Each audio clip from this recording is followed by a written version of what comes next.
Pritchami tvam dharma samudacheta yat nishitam bruhitan me sisyasteham sadimam tvam prapanam. And uh, Arjuna is saying, now I am confused about my duty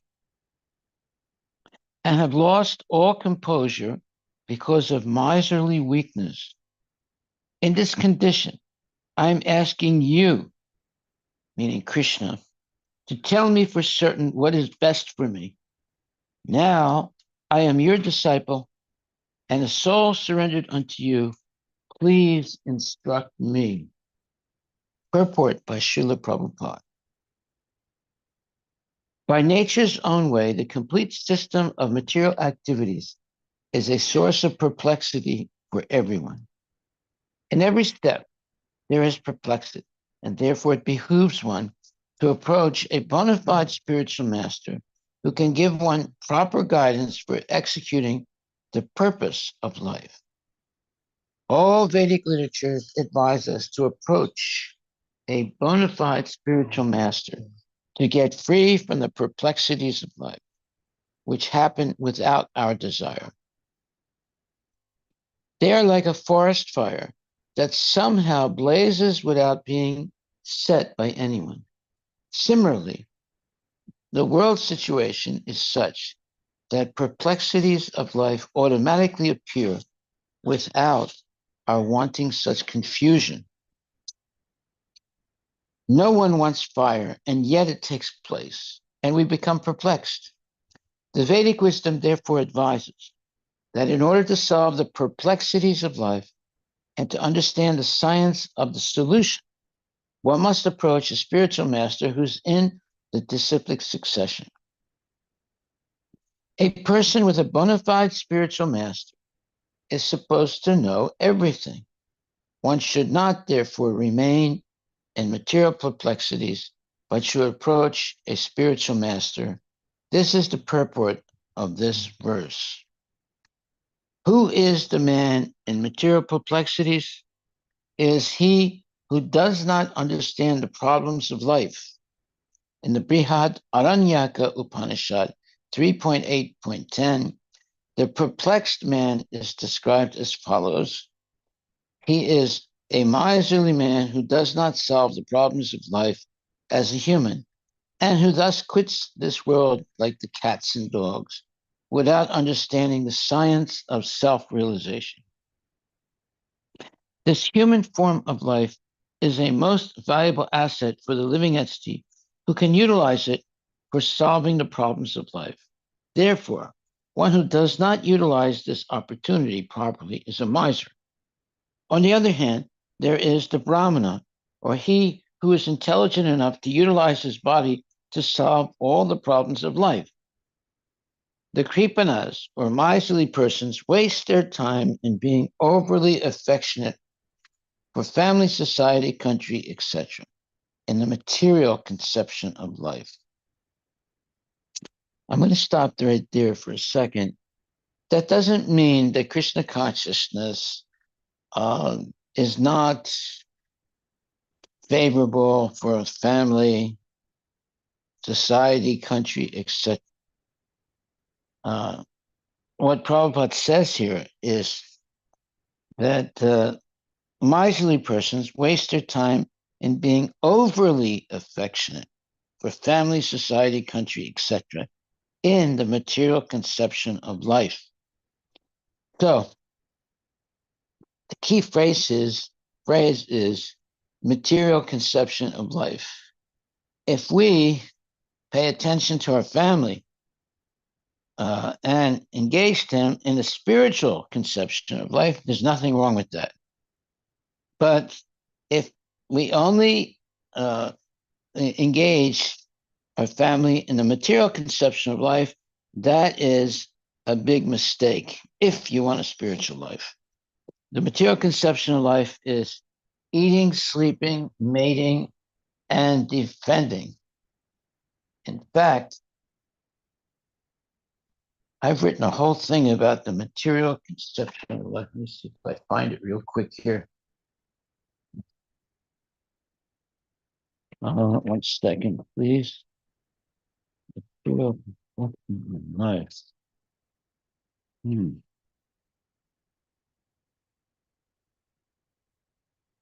Yeah, I didn't prepare that, so I'll just look for another minute or so. If I don't find it, then I will just continue like this.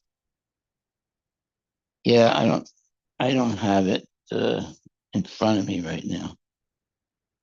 Not really sure where it is. Okay, we'll come back to that. Okay, so that material conception of life, as opposed to the spiritual conception of life, it's like day and night. So, uh, therefore, it says the kripanas or miserly persons waste their time in being overly affectionate for family, society, country, etc., in the material conception of life. One is often attached to family life, namely to wife, children, and other members, on the basis of skin disease. Now, see, let me stop there also. Let's not get a misinterpretation of this. We're not against family, society, and country. We're not against, affection for wife, children, and other members. We're against what we're proposing instead of what's called the skin disease or body to body relationship. We are proposing soul to soul relationship. There's a big difference between body to body relationship and soul to soul relationship. So when Prabhupada uses the word skin disease, that is the body to body relationship that people have. But when there's the soul to soul relationship based on service to Krishna, that is the best way to have a family and the relationships in the family. And that way, everybody makes spiritual advancement. Okay, so I'll continue. The Kripana, or the miser, thinks that he is able to protect his family members from death. Or the Kripana the Kripana thinks that his family or society can save him from the verge of death. Thus, family attachment can be found even in the lower animals, who take care of children also. Being intelligent, Arjuna could understand that his affection for family members and his wish to protect them from death were the causes of his perplexities. Although he could understand that his duty to fight was awaiting him still, on account of miserly weakness, he could not discharge the duties. He is therefore asking Lord Krishna, the Supreme Spiritual Master, to make a definitive solution. He offers himself to Krishna as a disciple. He wants to stop friendly talks. Talks between the master and the disciple are serious. And now Arjuna wants to talk very seriously before the recognized spiritual master. Krishna is therefore the original spiritual master of the science of Bhagavad Gita, and Arjuna is the first disciple for understanding the Gita. How Arjuna understands the Bhagavad Gita is stated in the Gita itself. And yet foolish, mundane scholars explain that one need not submit to Krishna as a person, but to the unborn within Krishna. So this is a statement made by Dr. Radhakrishnan in his one book that he wrote. So Prabhupada is specifically debunking what he wrote. Dr. Radhakrishnan was supposed to be a great, let's say, scholar of Vedic knowledge, but actually he was very more or less not really bona fide, and Prabhupada is making a point of it. So, and yet foolish mundane scholars, see, basically he's talking about Radhakrishna, Dr. Radhakrishna, as a foolish mundane scholar, explain that one need not submit to Krishna as a person, but to the unborn within Krishna. There is no difference between Krishna as within and without. And one who has no sense of this understanding is the greatest fool in trying to understand Bhagavad Gita. So sorry for that, Dr. Radhakrishna, but you are the greatest fool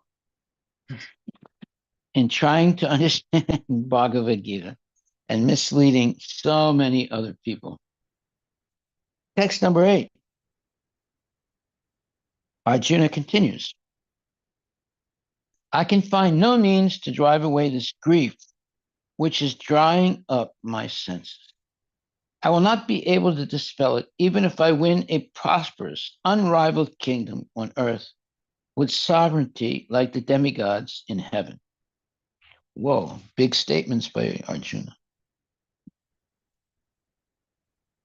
Purport by Srila Prabhupada. Although Arjuna was putting forward so many arguments based on knowledge of the principles of religion and moral codes, it appears that he was unable to solve his real problem without the help of the spiritual master, Lord Sri Krishna. That's a very significant statement. In other words, Arjuna was very knowledgeable about spiritual issues, and moral codes. But the problem is, when faced with a real problem,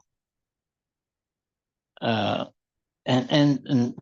that one can become confused, even though they know everything about spiritual life, but because of material attachments, they become confused.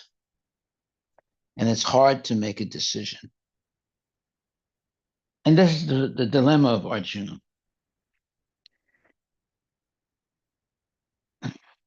Arjuna could understand that his so-called knowledge was useless in driving away his problems, which were drying up his whole existence, and it was impossible for him to solve such perplexities without the help of a spiritual master like Lord Krishna.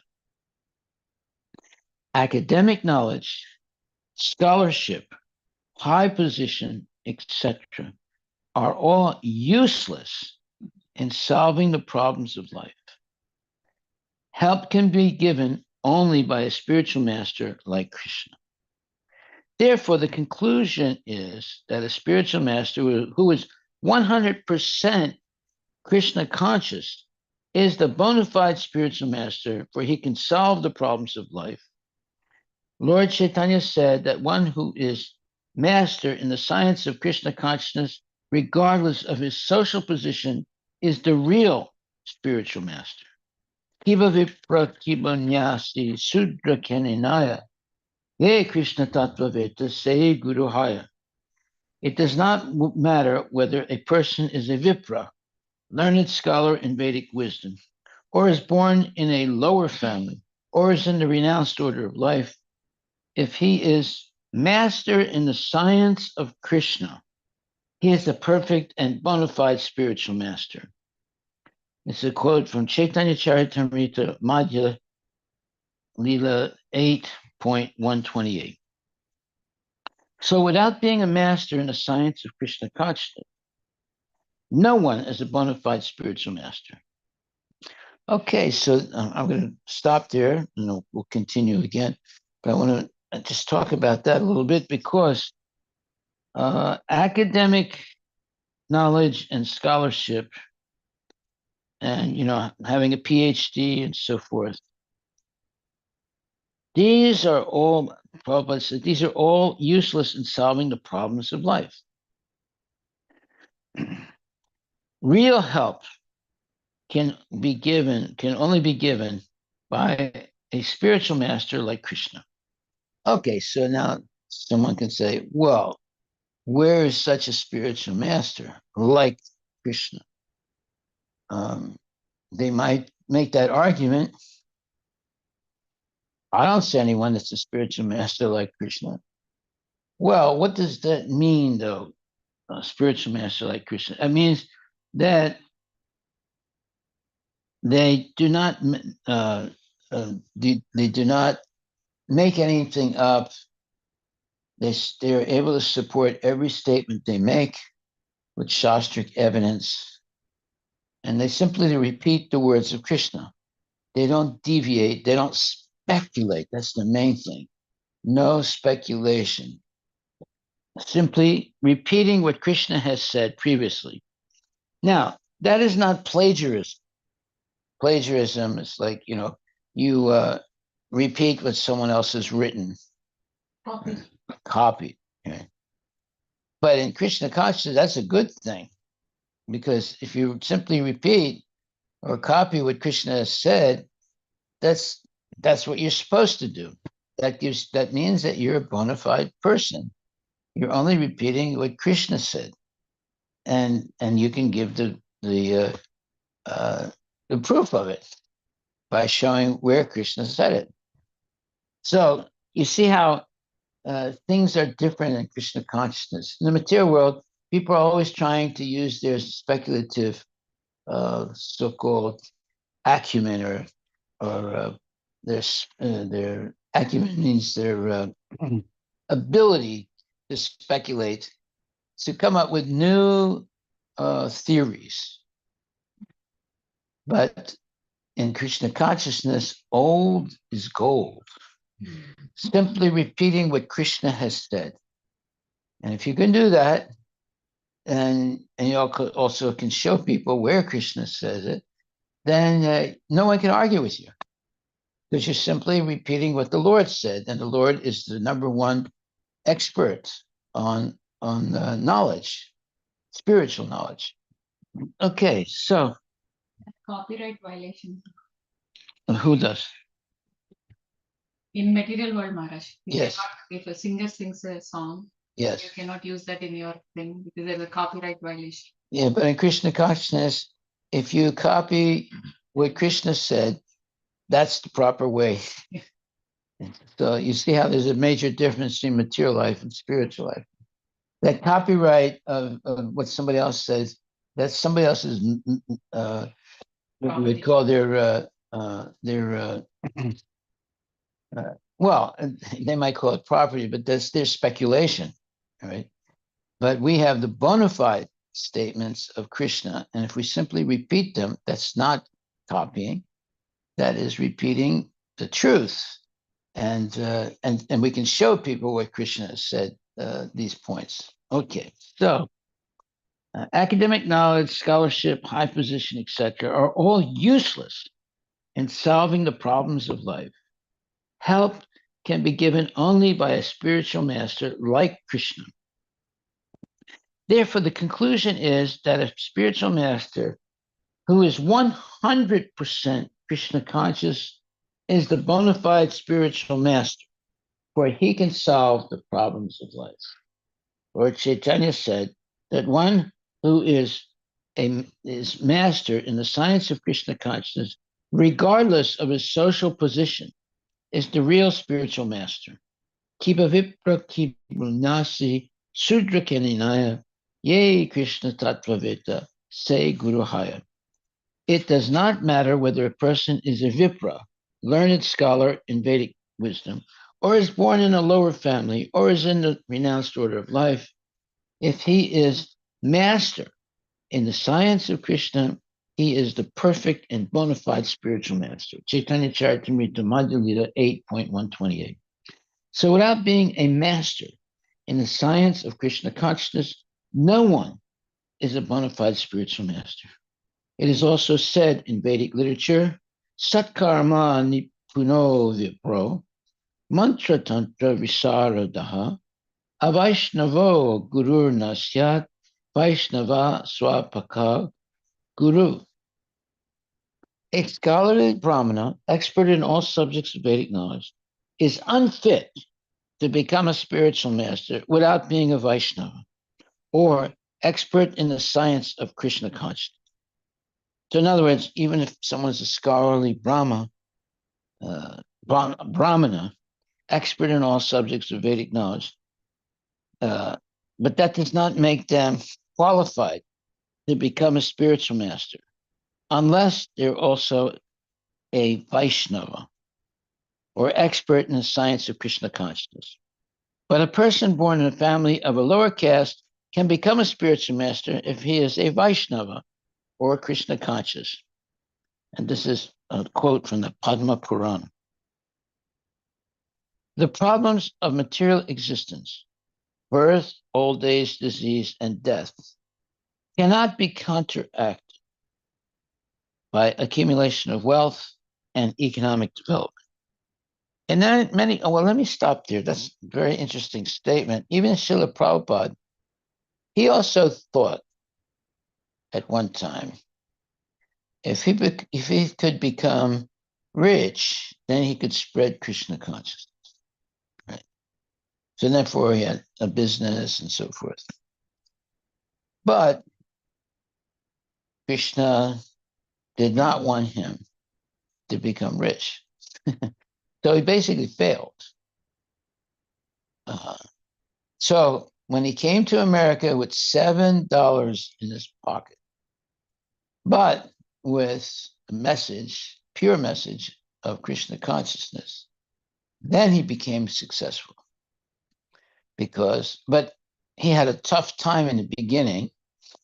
It took him almost 2 years to start to really make a impression on the American young people. 2 years. During that time, he had a difficult time, but he didn't give up. And then there was the Hare Krishna explosion took place after that. And so many people became devotees, and you know the rest of the story. So we see that it's important to have complete faith in Krishna and Krishna's words and simply repeat them as they are with no additions and no subtractions. And that way you become a bona fide spiritual master. You don't have to make anything up. You simply have to repeat what Krishna has said in Bhagavad Gita. Therefore, the conclusion is that a spiritual master who is 100% Krishna conscious is a bona fide spiritual master, for he can solve the problems of life. Lord Chaitanya said that one who is master in the science of Krishna consciousness, regardless of his social position, is the real spiritual master. It does not matter whether a person is a Vipra, learned scholar in Vedic wisdom, or is born in a lower family, or is in the renounced order of life. If he is master in the science of Krishna, he is perfect and bona fide spiritual master. So without being a master in the science of Krishna consciousness, no one is a bona fide spiritual master. It is also said in the Vedic literature, a scholarly Brahmana, expert in all subjects of Vedic knowledge, is unfit to become a spiritual master without being a Vaishnava or expert in the science of Krishna consciousness. But a person born in a family of a lower caste can become a spiritual master if he is a Vaishnava or Krishna conscious. This is from the Padma Purana.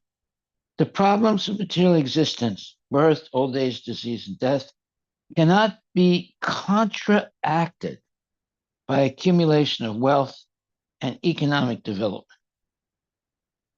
In many parts of the world, there are states which are replete with all facilities of life, which are full of wealth and economically developed, yet the problems of material existence are still present. They are seeking peace in different ways, but they can achieve real happiness only if they consult Krishna or the Bhagavad Gita and Srimad Bhagavatam, which constitute the science of Krishna through the bona fide representative of Krishna, the man in Krishna consciousness. If economic development and material comforts could drive away one's lamentation for family, social, national, or international inebrities, inebriety means becoming intoxicated. Then Arjuna would have said that even an unrivaled, then Arjuna would not have said that even an unrivaled kingdom on earth or supremacy like that of the demigods in the heavenly planets would be unable to drive away his lamentations. Open this, open this. Okay, so he sought, therefore, refuge in Krishna consciousness, and that is the right path for peace and harmony. Economic development or supremacy over the world can be finished at any moment by the cataclysms of material nature. Even elevation into the higher planetary situation, as men are now seeking on the moon planet, can also be finished at one stroke.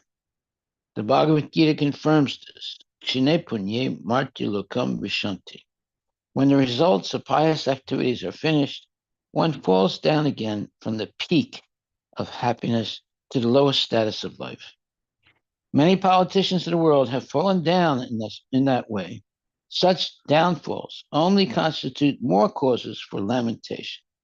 Therefore, if we want to curb lamentation for good, then we have to take shelter of Krishna, as Arjuna is seeking to do. So Arjuna asked Krishna to solve his problem definitively, and that is the way of Krishna consciousness. Okay, very interesting purport. A lot of good advice in this purport. If we take it, then we'll be successful in this lifetime. All right. So the main points that is academic knowledge, scholarship, and high position, etc., are all useless in solving the problems of life. Help can be given only by a spiritual master like Krishna. So, who is a spiritual master like Krishna? Only that person who, first of all, follows all the rules and regulations of Krishna consciousness and repeats only what Krishna says. So, when someone asks a question, a devotee should be able to be knowledgeable enough to give an answer that Krishna has given previously to that question. And even better than that, after they make that statement, they should be able to show the devotee where that question was made by Krishna in the Bhagavad Gita or the Srimad Bhagavatam. I mean, you can just depend on the Bhagavad Gita. Yeah. Okay, so therefore it says, Arjuna sought therefore refuge in Krishna consciousness, and that is the right path for peace and harmony.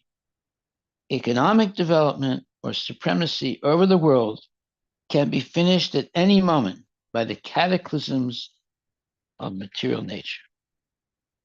Even elevation into the higher planetary situation, as men are now seeking on the moon planet, can also be finished at one stroke. The Bhagavad Gita confirms this.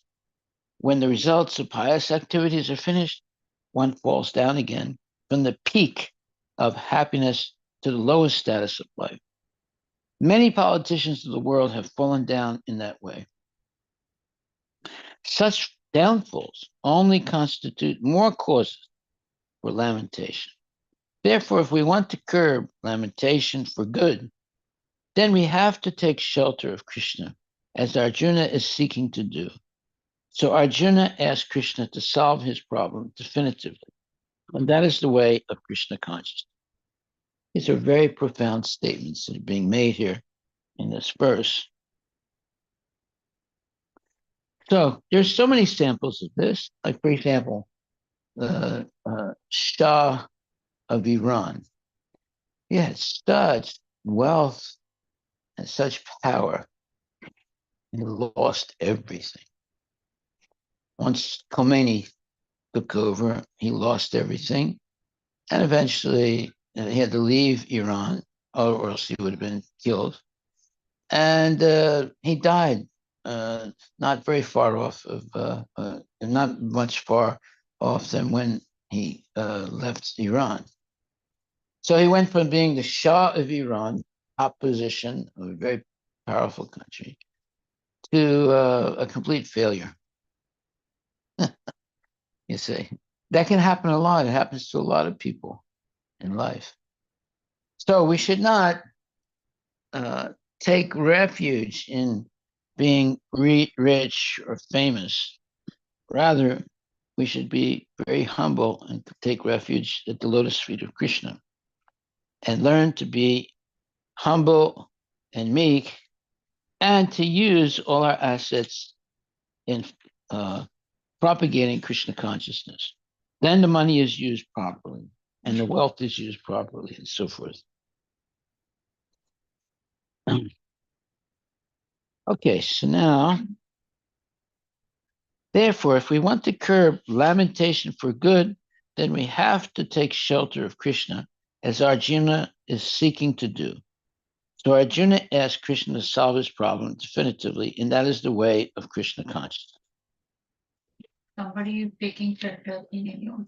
There are four bona fide paths, right? Like Brahma Madhva Sampradaya, Rudra Sampradaya, Kumar. So if they take shelter in any of these sampradayas, it's good enough, Maharaj.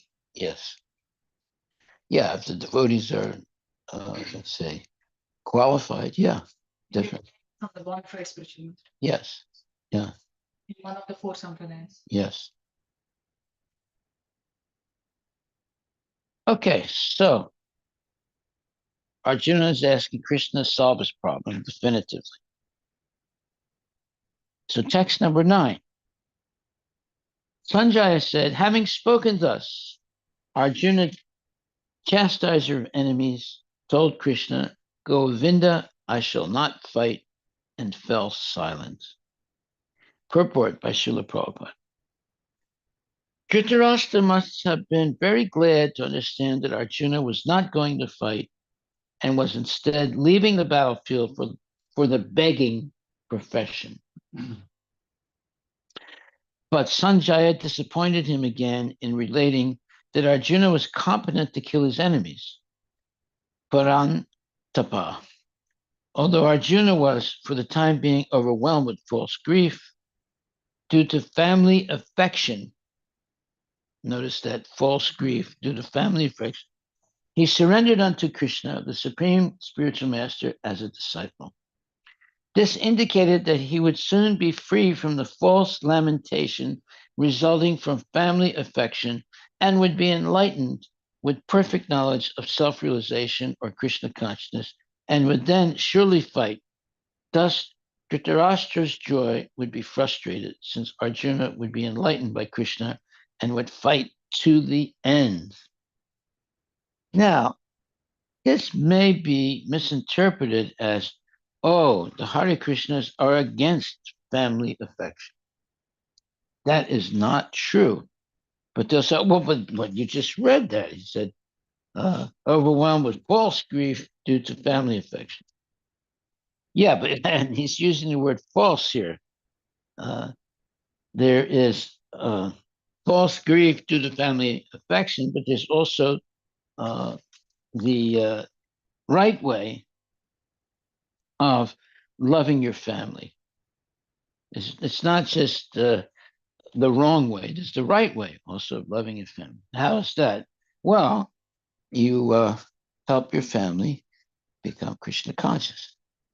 Then there's no more grief due to family affection because all the members of the family become Krishna conscious. They all cooperate to spread Krishna consciousness. Therefore, they're all under the protection of Lord Krishna. So, Arjuna himself could not protect his family, but Krishna can protect the family. So if everybody becomes Krishna conscious, then they're all protected by the mercy of the Lord. This is the main point right there. If we understand that, then we become Krishna conscious. Now, how can you convince all the family members to become Krishna conscious? Oh, that's another issue. But that also is not difficult if you're very sincere, patient, and loving. then the family members will notice that you're no longer an ordinary person. You become very special person by becoming Krishna conscious. And then you share that specialness with them through prasadam, through chanting, through festivals, and so forth. And they will quickly understand that this is the real life of becoming Krishna conscious, and everyone becomes happy by being Krishna conscious. They don't become sad. Once it's genuine Krishna consciousness, everyone's full of love and devotion for Krishna, and they share that with everyone communally, and everyone supports each other spiritually and materially when there's difficulties. Okay. Oh, we're finished. All right. So, are there any questions? We're in the second chapter, verse number 9. We just finished it. And tomorrow we'll go on text 10. Are there any questions anyone would like to ask? Hare Krishna Maharaj. I was wondering, as far as convincing family goes, why does it take so long? I mean, I know my in-laws are just like strict atheists, and so when I got married, it was like I couldn't even say the word God in front of them, and they were just the whole table would go silent. So over the last, I don't know, 5 years or something, we've invite them over, give them prasad, and they've come around. Last year, my mom-in-law came and listened to, an entire chapter of, the Sanskrit Bhagavad Gita. And 2 days ago, they came to visit, and we had probably a 15-20 minute conversation about the Balaji temple, and they were genuinely interested. But why does it take such a long time? That's because, you see, first of all, they're parents. So, and their kid or kids were not Krishna conscious for a long time. And now they become Krishna conscious, so they're not really sure if it's real or not real. And they think that their kids have been brainwashed, say, by the Hare Krishnas. Well, to in one sense, it's true. We do wash the brain of all nonsense. But when they say brainwash, it means that they've been taken, they become like zombies. They're controlled by the Hare Krishnas. So it's very important that if you become a devotee, that you always remain very humble and respectful of your family. The worst thing you can do is after you become a devotee, you come and try and convince all the members of your family to become Krishna conscious. And if they don't become Krishna conscious right away, you get angry and say, well, I'm not going to be part of this anymore. Don't call me anymore. And then it just makes them shocked, just shocked. They can't understand that, or they get really angry also because they think that their son has been or daughter has been completely brainwashed or suffocated by the Hare Krishnas. So that's the worst thing to do.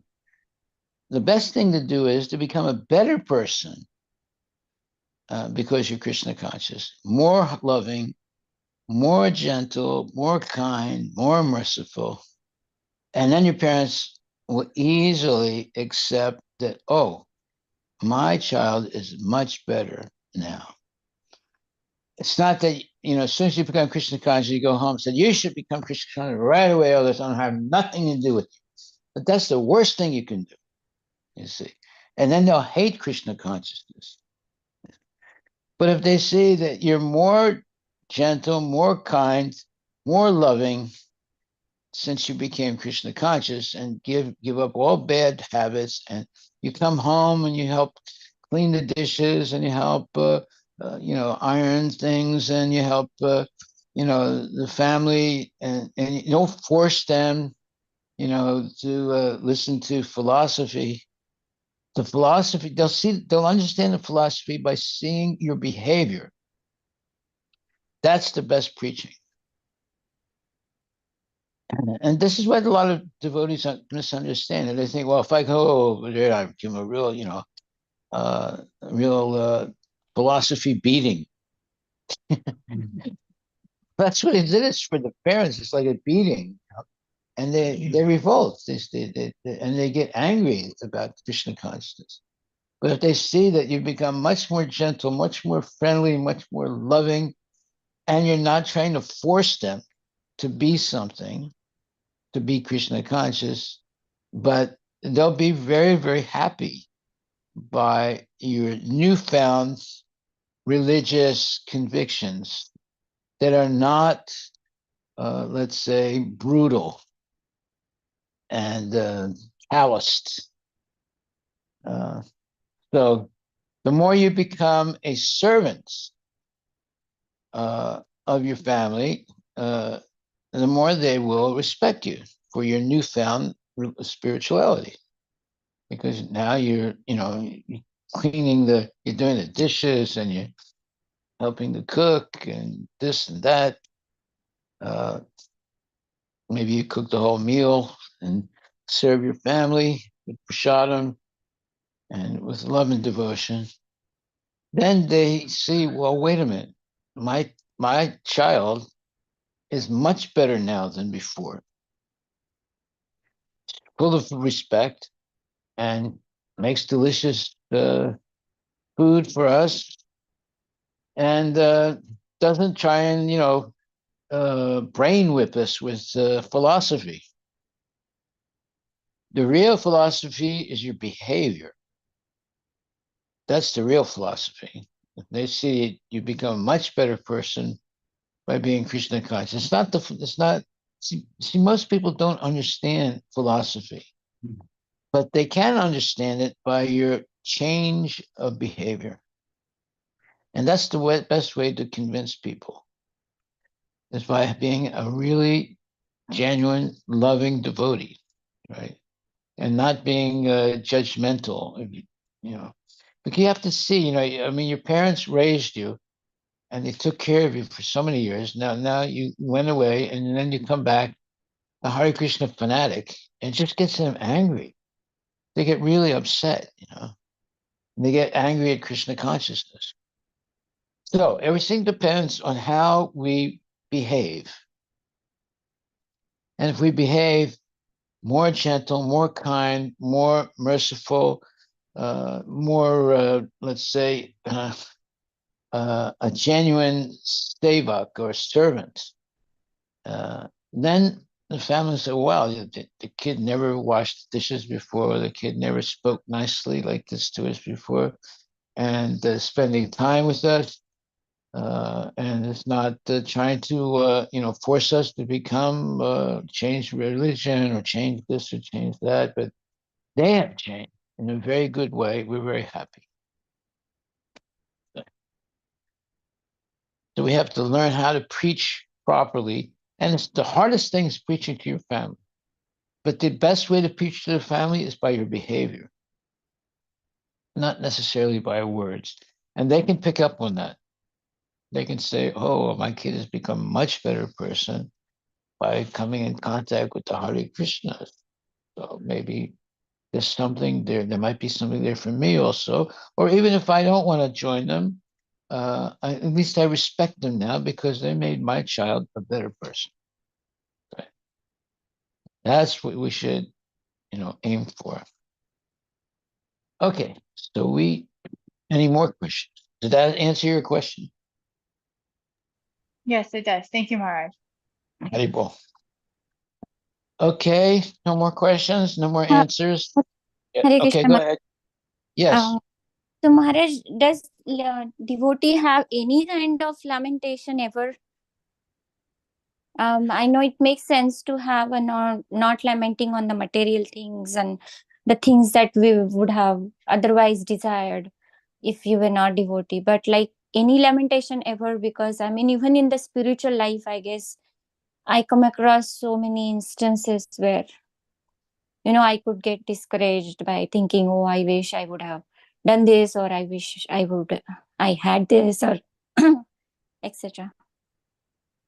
Well, one laments spiritual master leaves body, uh, not because of bodily, attachment, but because of not being able to see the guru, or not only guru, I mean other devotees, very good devotees when they leave their body. Uh, there is a moment of lamentation or sadness, but then quickly that is changed to let's say uh, to a higher level of respect for that person if they died in Krishna consciousness, if they left their body in Krishna consciousness. So that counts more uh, than lamentation, because if the devotee who leaves the body left in Krishna consciousness, hearing about Krishna right up to the moment of death, that just increases one's faith in Krishna consciousness and gives great respect for that devotee. So we should, people lament. I mean, I remember when my father died, my mother was crying for a whole week, but it was because of the bodily attachment. And, after a while, you get used to the fact that a person is dead, they're not going to come back again. So then, one gets caught up again in, mundane life. But when a great devotee leaves their body, and great devotee means when they're a good devotee, let's put it like that. When a good devotee leaves their body, yeah, there is a moment of, let's say, not, lamentation in a sense, but not really like lamenting for the body, just the fact that you might not be able to associate with them again in this lifetime. But the devotee understands that the soul is eternal, and that the devotee that's still alive is going to die also, and we know that we'll join up with all the devotees that have left their bodies. And if we leave our body in Krishna consciousness, we'll join up with them in the spiritual world. So then, therefore, it's not a question of grief and lamentation. It's a question of just being patient and and maintaining our Krishna consciousness and remembering, let's say, the good example of those devotees who have left their bodies. And then it's just a question of time. We will join up with them also. So therefore, the devotee understands these things. Therefore, it's not really, crying out of grief. There might be some, let's say, there's no real reason to lament. The devotee who dies in Krishna consciousness going back to Godhead. So we should actually have a festival and uh, and uh, and be happy, especially if that devotee is, thinking and saying the name of Krishna as they died. That means that so-called death was a success, and they went back to Godhead. So then we should celebrate that, not lament for it. Is that okay? Yes, thank you, Guru Maharaj. Hare Krishna. Hare Krishna. Okay, then we'll stop for today, unless there's another question. But if not, then we'll stop and continue tomorrow morning, 6:30. Hari Bol, Hari Bol, Hari Bol. All glories to Srila Prabhupada ki. Hari. Jai